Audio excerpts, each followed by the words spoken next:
this ligand side of the system. There's a lot of There are so we have really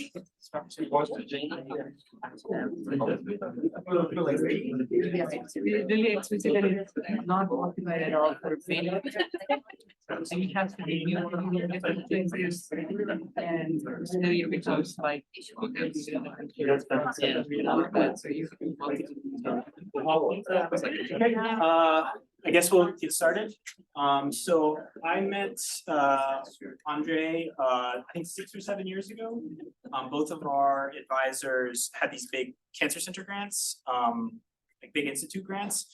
And these grants were a little bit weird. It was part of this CTD squared mechanism, where instead of just giving a big pot of money to an institute, I think a quarter of that pot was earmarked for collaborations. So institutes had to use that money to work together in new and different ways. You couldn't just spend it on whatever you wanted, you had to join forces with other institutes. So he was at Emory, I was at Columbia.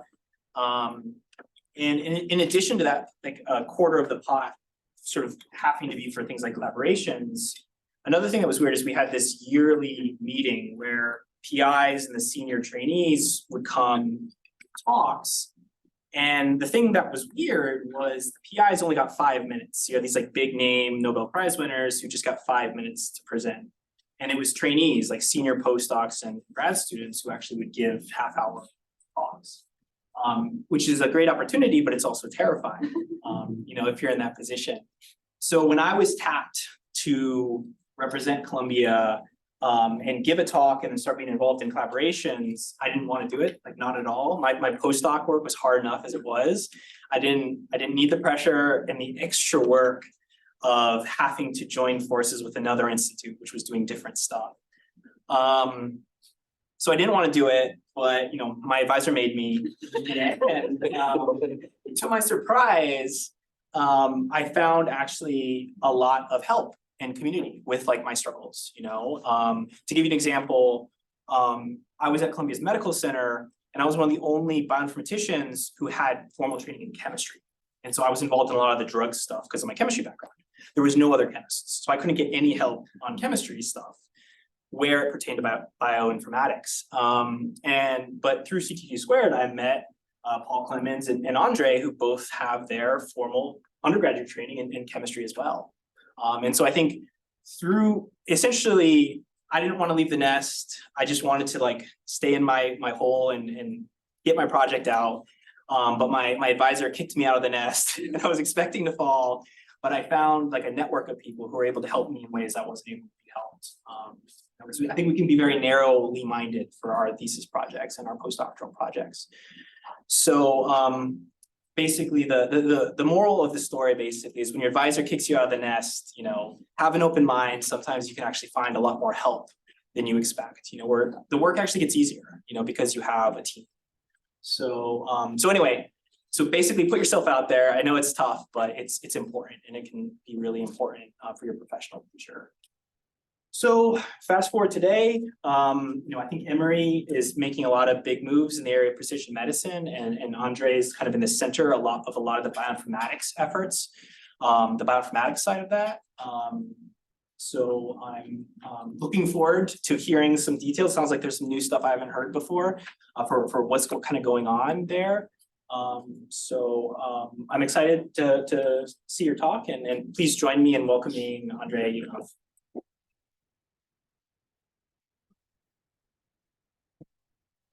It's great pleasure for me to be here today. Thank you for inviting me. So I'm Andrey Ivanov, I'm assistant professor at Emory, and my lab is very interested in target and chemical probe discovery to inform new clinical strategies. And we are especially interested in discovery and targeting new protein-protein interactions dysregulated in human diseases. So the protein-protein interactions play a really central role in all biological pathways, and dysregulation of this protein-protein interactions, or PPIs, can really affect many cellular programs leading to the development of various diseases. So it can be neurological diseases, metabolic disorders, or cancer. And in cancer, I think these PPI networks play especially important role because the majority of tumor-driving genes, the individual tumor-driving genes, are considered undruggable. So currently, all approved drugs for cancer target a very small portion of human proteins. So it's really about just 14% of human proteins have available approved drugs. But the majority of tumor-driving genes are either non-enzymatic proteins with like not kinases, not receptors, so it's difficult to regulate them with small molecules, or they are tumor suppressor genes, which are lost in cancer due to inactivating mutations or deletions. So those genes are considered undruggable, and how to reach them therapeutically with small molecules is a big change. So we think that if we place those challenging genes in the context of protein-protein interaction networks, then we can apply methods of computational biology network analysis to find new physical and functional connections between proteins, identify new tumor dependencies of those protein-protein interactions, and use those vulnerabilities to discover new, develop new therapeutic approaches.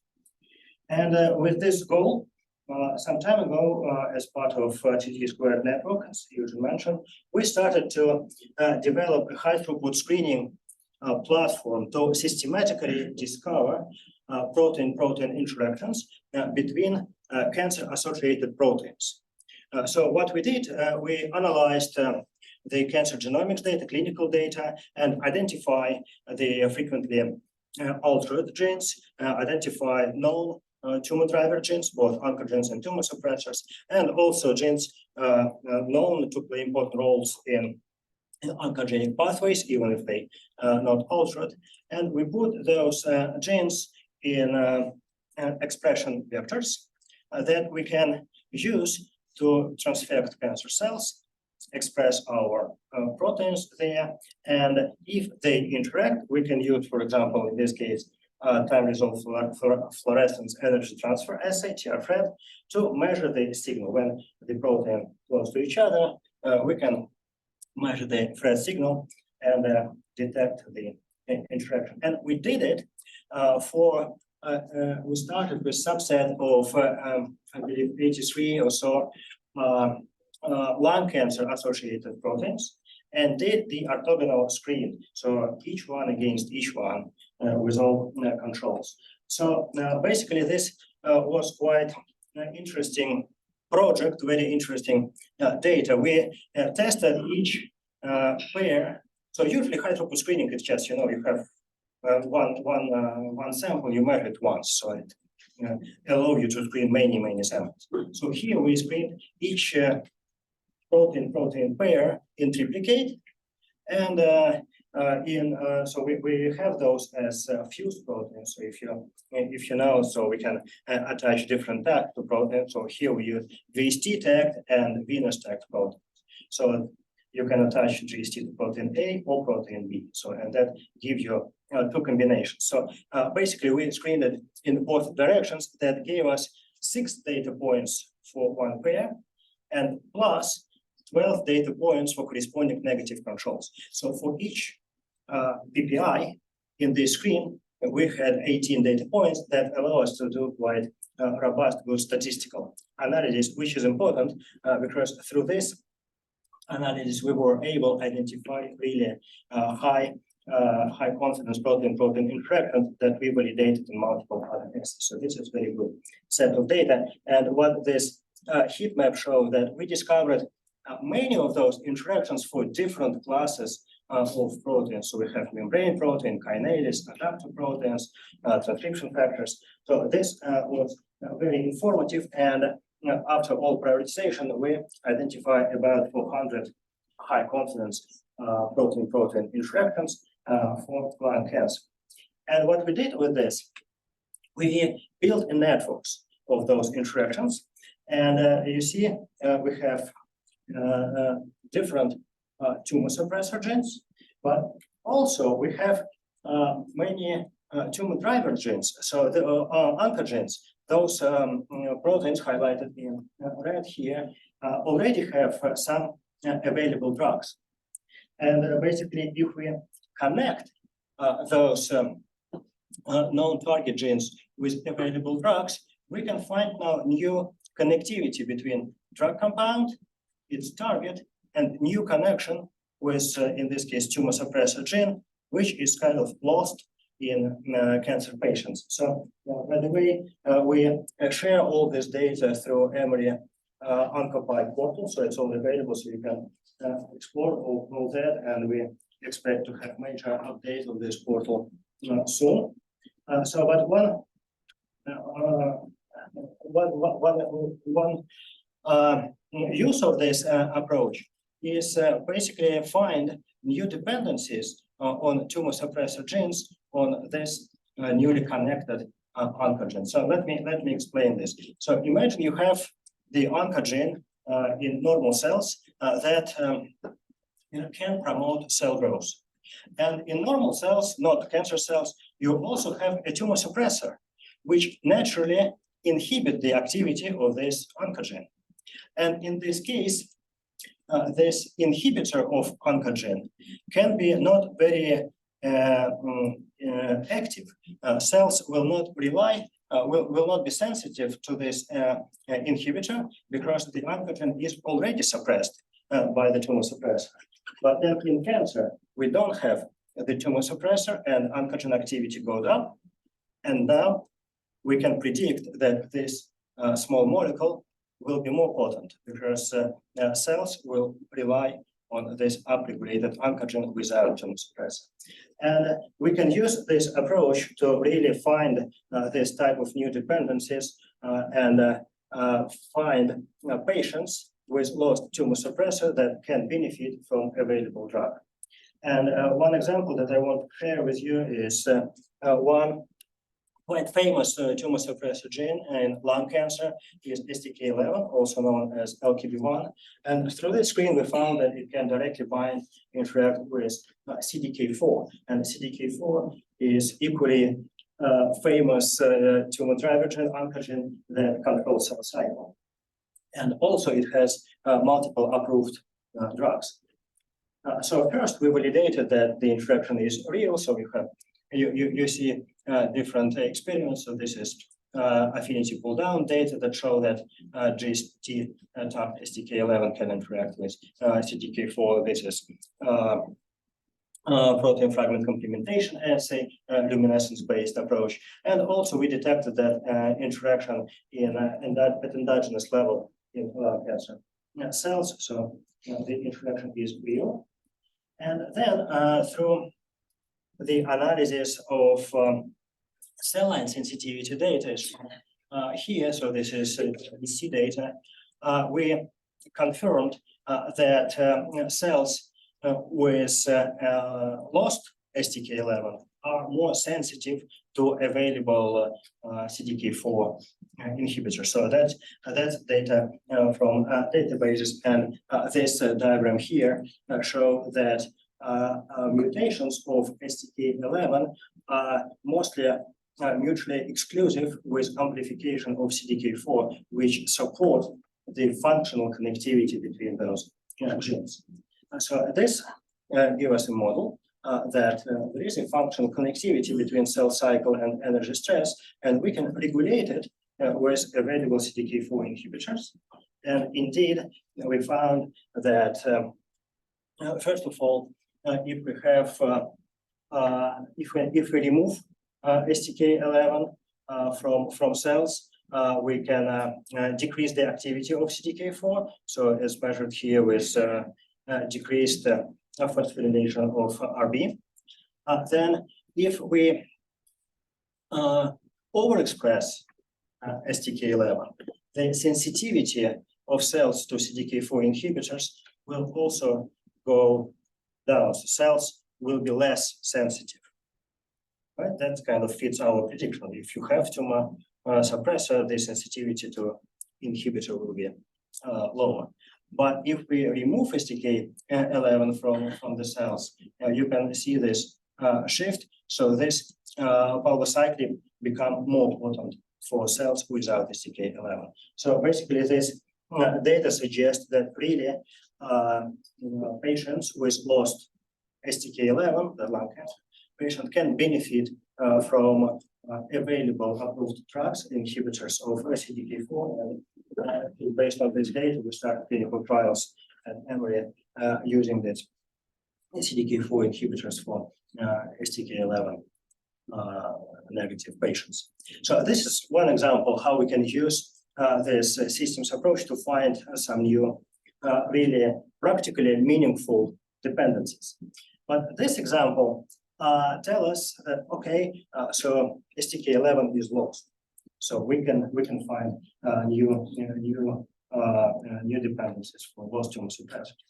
But in many cases, the single mutation in protein can simultaneously disrupt some interactions, but create new, or we call them neomorph protein-protein interactions that you don't see for the wild-type protein.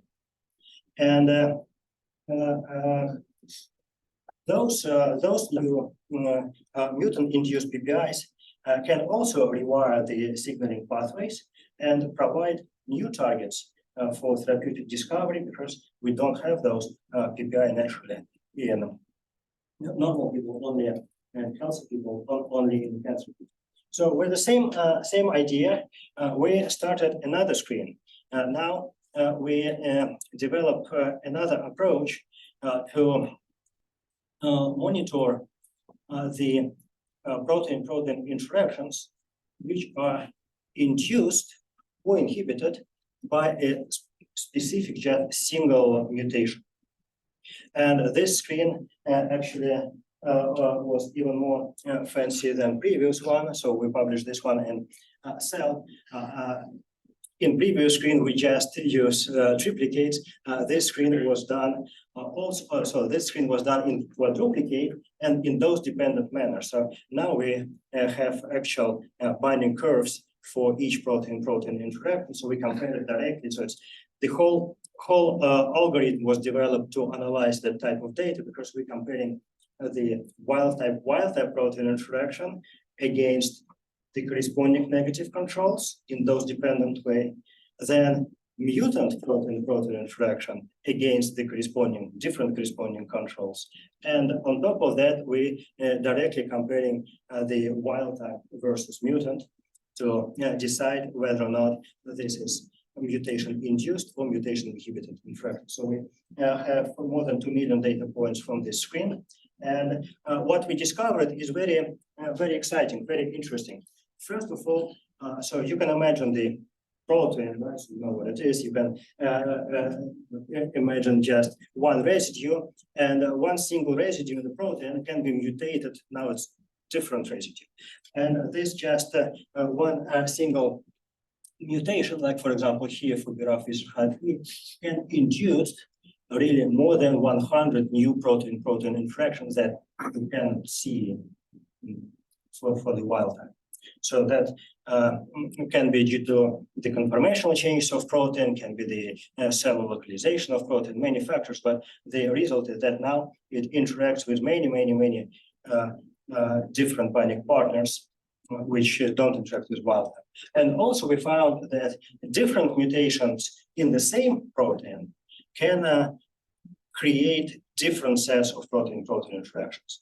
So it's same gene, mutated, but mutated differently in different points. And that affects differently how it interacts with other proteins around.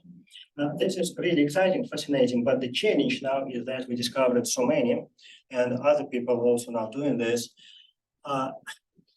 Even on this picture, we have more than 300, I guess, maybe more than 200 protein-protein interactions. Which one is the most important? how you will prioritize and how you can say that, oh, wonderful, so I want to pick this complex and this will be my target, so that will save people from cancer.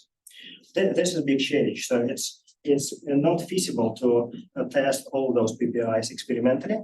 And to answer this question, we started to develop a computational approach to computationally predict the actionable vulnerabilities enabled by this mutant directed protein interaction. So the goal of this is to first of all determine in which cancer type for what group of patients this PPI in general can be important in two ways. One is where just we expect to have a lot of that complex and where it can be clinically significant, just the complex itself. Then when we know that this complex can be clinically important for certain group of patients, we want to understand how it's important, how it can promote the cancer. So what pathways it can regulate, or what individual genes can be controlled by this particular interaction. And when we have that, we can go further and identify which of those downstream genes can be clinically important by themselves. And if we can identify them, maybe we can target those genes, and that's how we can, suppress cancer if it's if it relies on that particular protein interaction.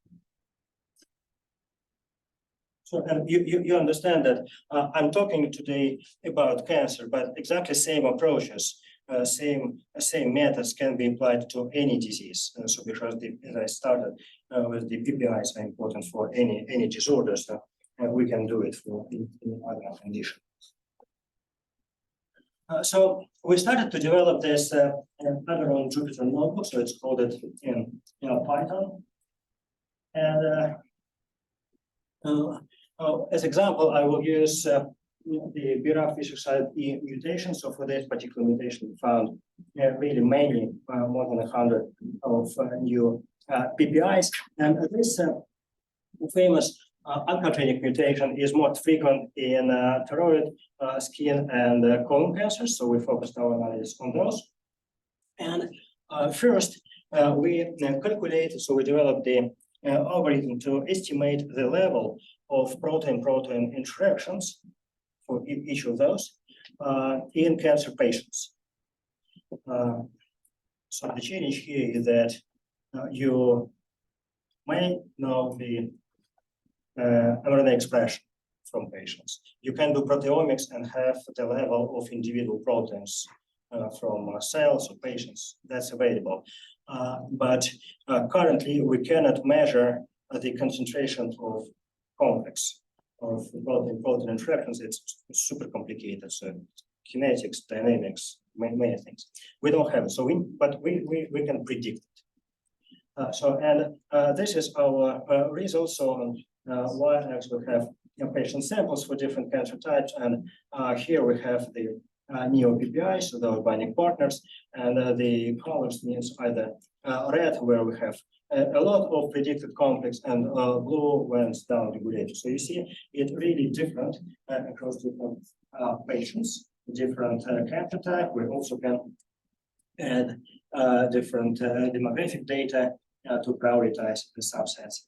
But in the idea that after that we can identify, so this is just average data from here, we can identify the particular cancer types where we expect to have more or less of our specific protein-protein interaction. For example, this graph shows that BRAF V600E interaction with aurora kinase A is expected to be upregulated in colon and skin cancer. But for other PPIs, we have different patterns, and this one is high in the thyroid, this one is colon. So we can use this as a guidance. At least if you want to start some experimental work, you have already an idea in what cancer model you may want to explore this. And of course, if you need some detailed information about those samples, we can get all that. So either just from our notebook or through GDC portal, which is the main source of cancer genomic data. So we know now where we have a lot of our protein, our PPI, and we want to know if it's anyhow clinically significant. So usually what we will do with individual proteins, we will build the survival curve or Cox regression for expression of individual genes. Here we using our predicted PPI levels. So we looking for correlations between the level of protein-protein interactions, either high or low, and the survival time. And we can see that really many protein-protein interactions as a complex correlate with decreased survival. And very interestingly, if we do the same analysis for individual binding partners, in many cases, we just don't see statistical significance here. So that's important for us because it supports that this predicted PPI level, so we call them PPI scores, really provide a unique characteristic, unique parameter, which is not redundant with just expression. So we don't see correlation between these PPI levels and expression of genes, and also this type of analysis suggests that we can get new type of information, new conclusions from this analysis. And the next step for us, okay, we know that, for example, this interaction with aurora kinase is upregulated in skin. It can decrease patient survival. So it looks like important.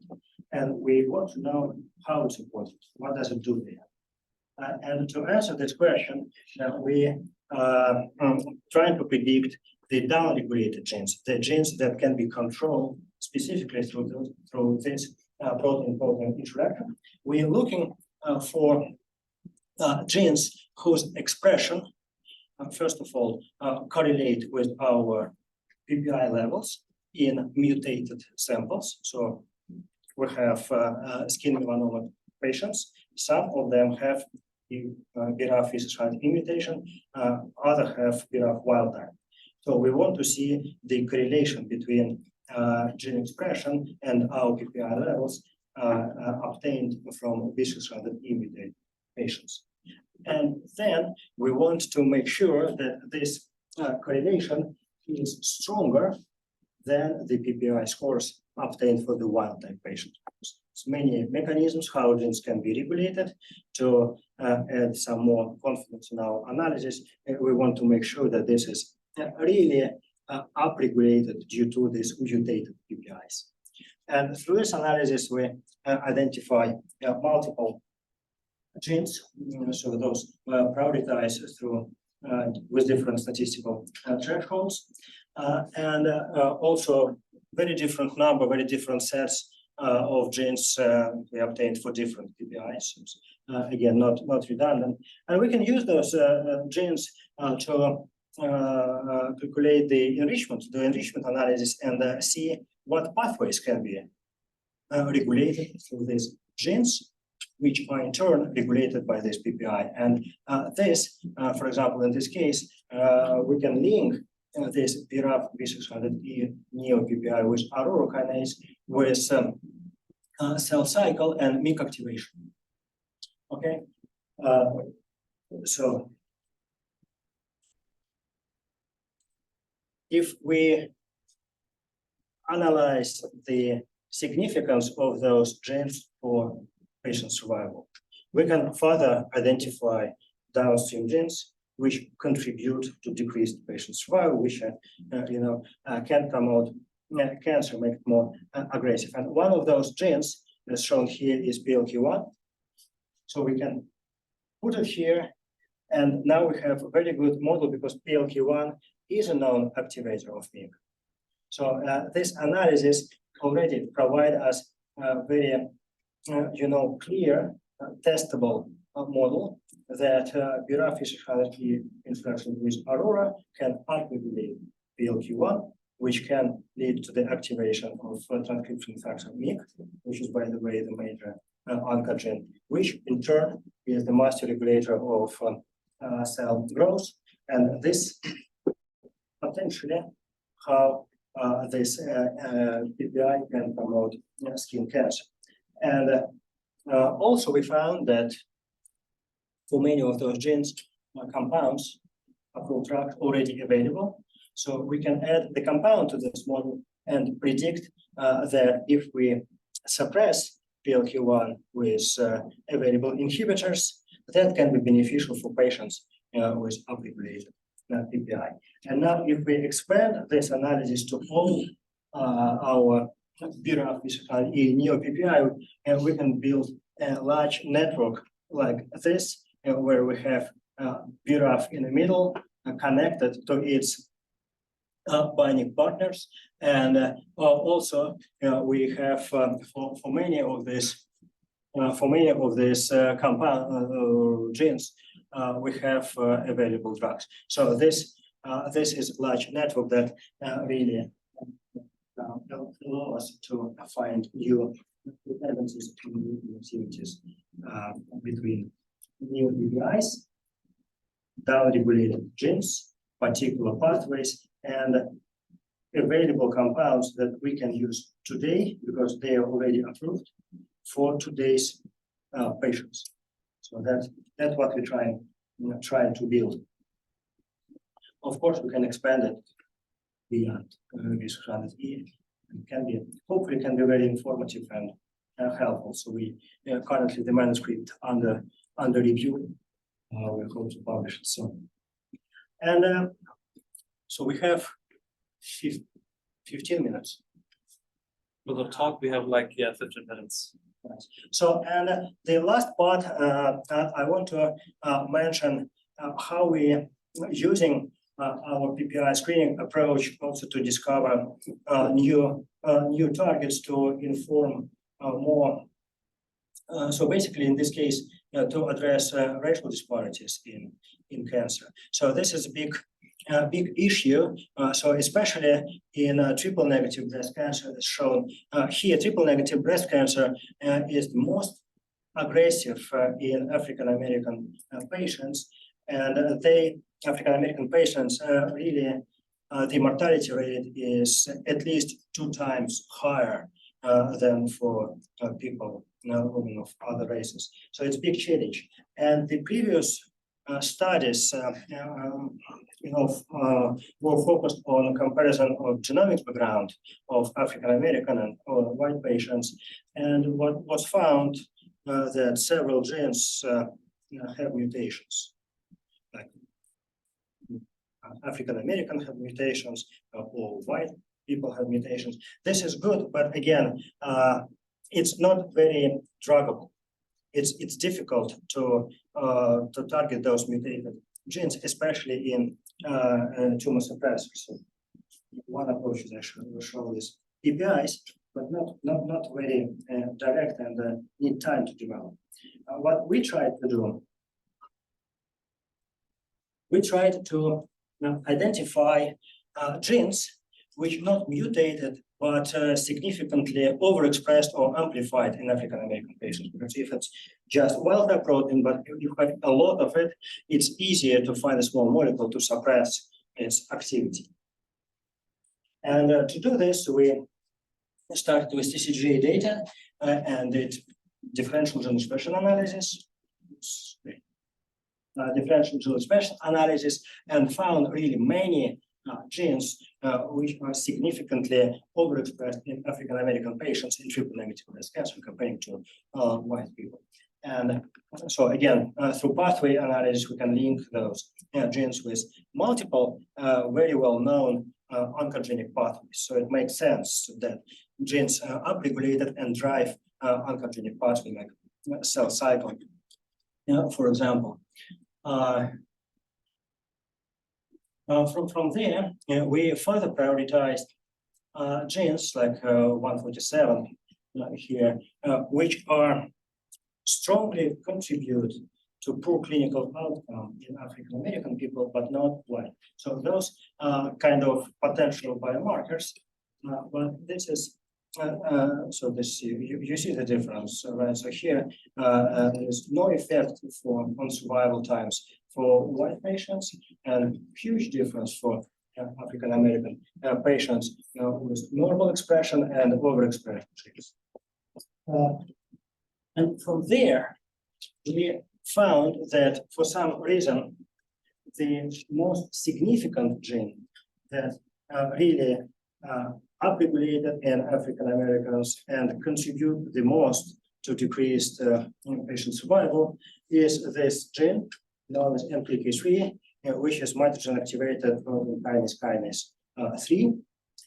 This is a small kinase, and this is actually very well studied gene. So this is a main activator of p38 inflammatory pathway, and the previous studies linked all functions of p38 with functions of MPK3 with activation of p38, and in cancer mostly connected it with the induction of apoptosis. So basically, it was believed that p38 and MPK3 supposed to be a kind of tumor suppressor. But the survival analysis tell us that while overexpression of MPK3 decreased survival, upregulation of p38 in the same patients, same cohort, kind of doesn't do anything. And that suggests that it should be something else. It doesn't look like MPK3 acts through p38 here. So we did gene set enrichment analysis to find new mechanisms, new pathways, and through this analysis, we discovered a super strong correlation with MYC activation of MYC transcription program. And these 9 plots here basically were created using different sets of MYC target genes. So in this analysis, we're trying to understand whether or not expression of MPK3 correlates with activation of MYC downstream genes, and those genes can come from different studies, from different people. They can be different. And here we're showing that it doesn't matter what set we're using, we have the same conclusion. MYC has a strong association with MPK3. And the same conclusion we got from the analysis of pathological images from TCGA data. So that was done in collaboration with Emory Institute of Bioinformatics, Department of Bioinformatics, totally AI-driven analysis. So they did wonderful job created. They trained a model using the available images. So now the AI can annotate all pathological features, and basically they showed that they can do it better than actual pathologists. So it eliminate a lot of biased analysis associated with just opinion of a particular person who will do it. So it usually works better. So now it's really used in real hospital. But for us, what's important that we found that the patterns between expression of MPK3 and MYC and different features of cancer look the same. And in the paper, we also showed that for p38, they look quite opposite from MPK3. That's another evidence that MPK3 looks like MYC. Then we went back to our network, and we found that, yes, indeed, MPK3 not just functionally connected with MYC, but it can physically actually bind to MYC and make the complex.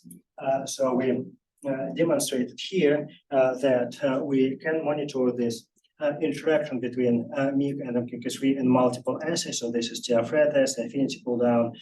This is direct binding obtained with bilayer interferometry assay, and this KD is almost identical to KD reported for other MYC high affinity binding partners. So this is very good. But very importantly, we observe this interaction at endogenous level in different breast cancer cell lines.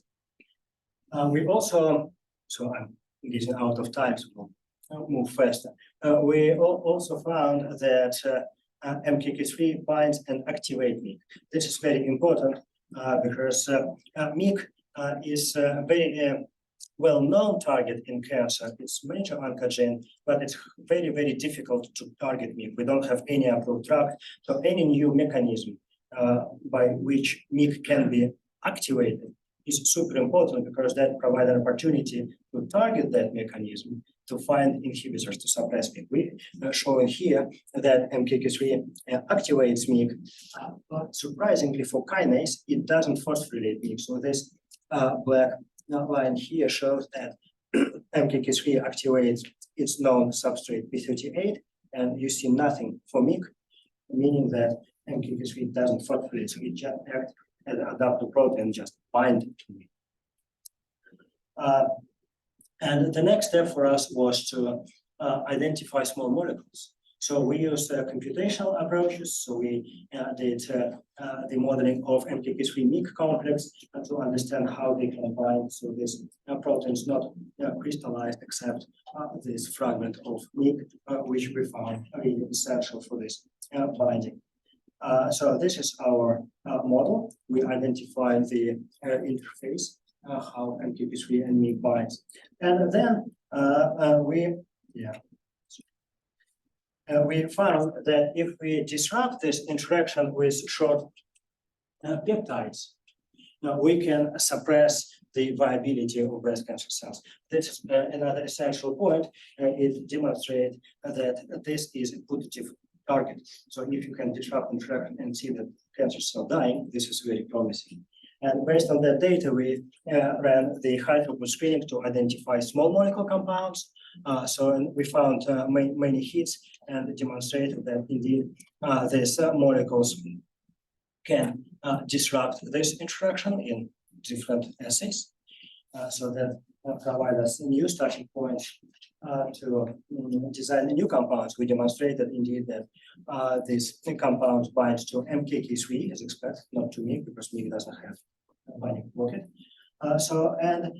Also very important that this compound that we found suppresses MYC stability, MYC activity, and also very important, it kills breast cancer cells. So it's highly promising and suggests that this can be a new mechanism that we can control with small molecules. So we now recently finished much larger screen and identify even better hits and try now to crystallize these complexes and design even better, more selective compounds. So that's basically all what I wanted to say today. The idea is that first of all, it's a very powerful approach to combine different methods of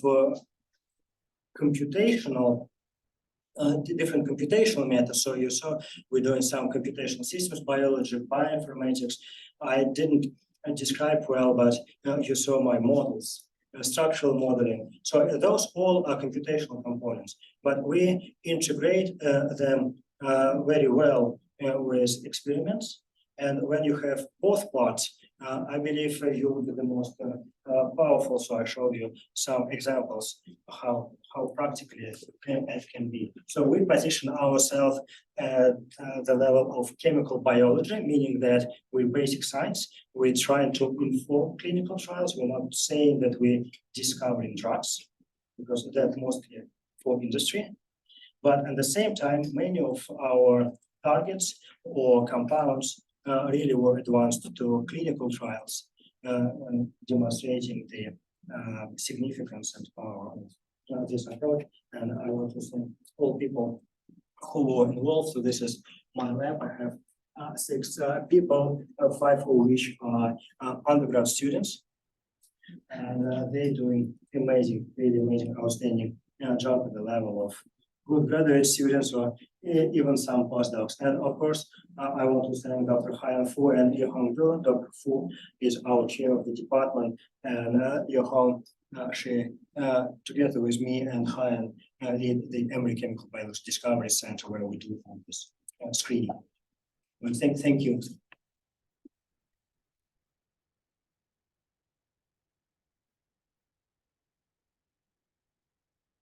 questions? Yeah, I might start out. So this PPI score tab, it seems kind of cool because it's almost like gene set enrichment analysis where you're boosting signal for a phenotype that's dependent on the constituents of the complex, right? So that made me very key, and the fact that you're able to improve your prognostic power made me curious. What can you share how you calculate this score? Is it just like an expression threshold and then like an AND gate, or if they're both up, or is it something more complicated? Well, you will know all the details from the manuscript, but in general, so the idea is that there is no way to precisely measure the amount of complex in samples. Doesn't matter what you use, proteomics data or expression data, you cannot do it accurately. But in our case, the advantage is that we're working with PPIs that we know for sure are real. Okay, so we're not guessing whether or not the PPIs exist. We know that it's real. We just want to know how much. And we assume that more binding partners you have, more complex. So we can do it based on expression data. We can do it based on proteomics data. So, but in general, it's just a kind of averaged expression. Kind of like log mass action type. Yeah, yes. So we wish we have more proteomics data. Unfortunately, it's not available for many proteins, not for many samples still. So in many cases, need to rely on mRNA expression. But that's the first step. I think we have a question on Zoom. So Kevin, could you unmute yourself and ask your question? Yeah, I was wondering if you had screened for O-GLICNAC as well as phosphorylation. You mentioned MKK didn't result in an up phosphorylation of MYC. Can you repeat? Did we screen for what? O-GLICNAC. So a lot of phosphorylation sites are either phosphate or O-GLICNAC, and I believe there's O-GLICNAC on MYC. So if you don't see an increase in phosphorylation from MKK, it could be because there's an O-GLICNAC there, and if you're not looking for it, you won't see it. Yeah. So that's a great question. The important thing about MKK3 is that this is dual tyrosine threonine kinase. So these types of kinases like MKK1, MKK4, so they have a very high specificity for a particular phosphorylation motif. So it's known as TGY in case of MKK3. And so far, only P38 was identified as the substrate that can be directly phosphorylated by MKK3. MYC doesn't have such a motif. So you can expect that there is no phosphorylation, and we just confirmed that experiment. Although it's possible that MYC has some other post-translational modifications, but I don't think that those would be anyhow related to MKK3 kinase activity. So that was our main question, whether or not MYC activation rely on MKK3 as a kinase. And looks like from our data that it's just as a binding event, just adaptive protein.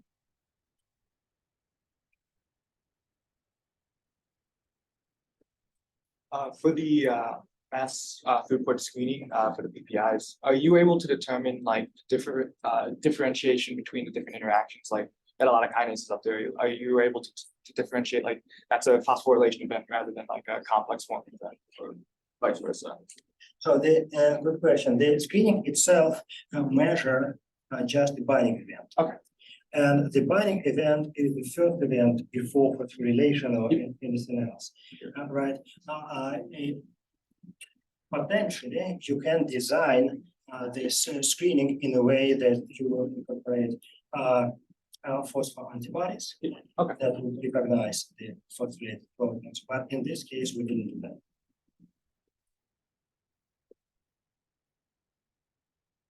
Should the tool never even automates tissue annotation? Do you know what was the name of that tool? You mean the image-based analysis? Yes. I don't remember exactly the tool, but you can Google Lee Cooper. So the first name Lee, L-E-E, and the last name Cooper. C-U-U-E-R, yes. He's currently in Northwestern Chicago. And from there you find it. So your model is currently focused on drug discovery. Could it also be applied to overcoming drug resistance in cancer? Yes, I think so. So actually, BRAF V600E mutation is, that's a very well-known target, multiple BRAF inhibitors available. The major issue is resistance. So those inhibitors cells develop resistance to those inhibitors very rapidly.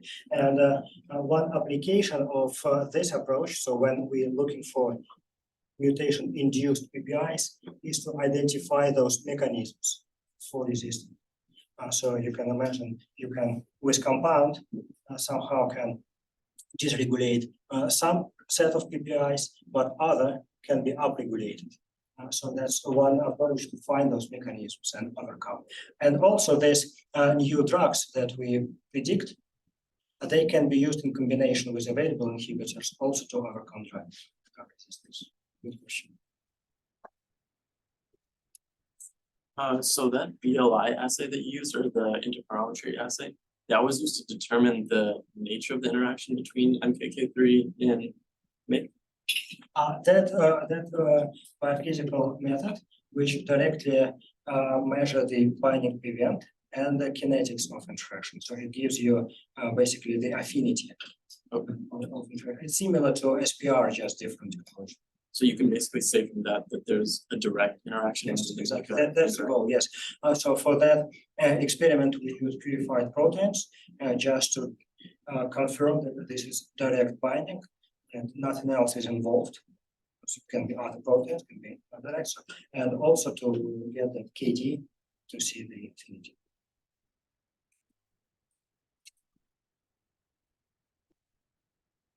If there's nothing else, join me in thanking Andrey for a great talk.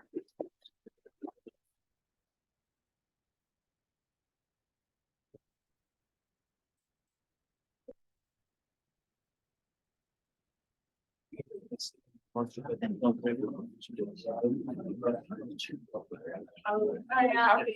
just had. If I were retarded, I would go